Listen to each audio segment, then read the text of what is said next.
দর্শক, রাজধানীর মিরপুরে রাসায়নিক গুদামে আগুন লেগে এর মধ্যে মৃতের সংখ্যা বেড়ে দাঁড়িয়েছে ১৪ জনে এবং দগ্ধ অবস্থায় জাতীয় বার্ন ইনস্টিটিউটে ভর্তি হয়েছে শেষ খবর পাওয়া পর্যন্ত ৩ জন।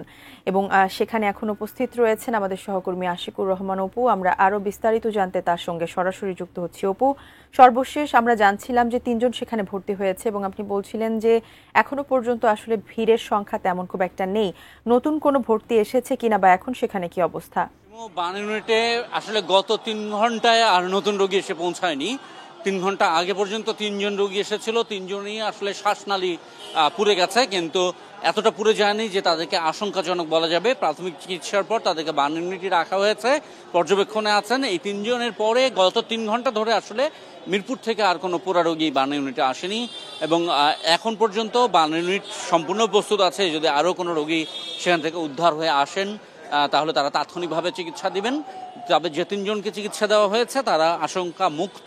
তাদের ৩ জনই যে কেমিক্যালের যে ধোঁয়া, আগুনে পোড়া কেমিক্যাল, সেটা শ্বাসনালীতে যাওয়ায় তারা অসুস্থ হয়ে গেছেন, কিন্তু তারা এখন আশঙ্কামুক্ত, ডাক্তাররা এমনটা বলেছেন। এবং এখন পর্যন্ত মৃতদেহ যেগুলো উদ্ধার হয়েছে সেগুলো ঢাকা মেডিকেলে অন্তত এসে পৌঁছায়নি। আমরা যতদূর জানতে পেরেছি সেগুলো এখনও ঘটনাস্থলে আছে।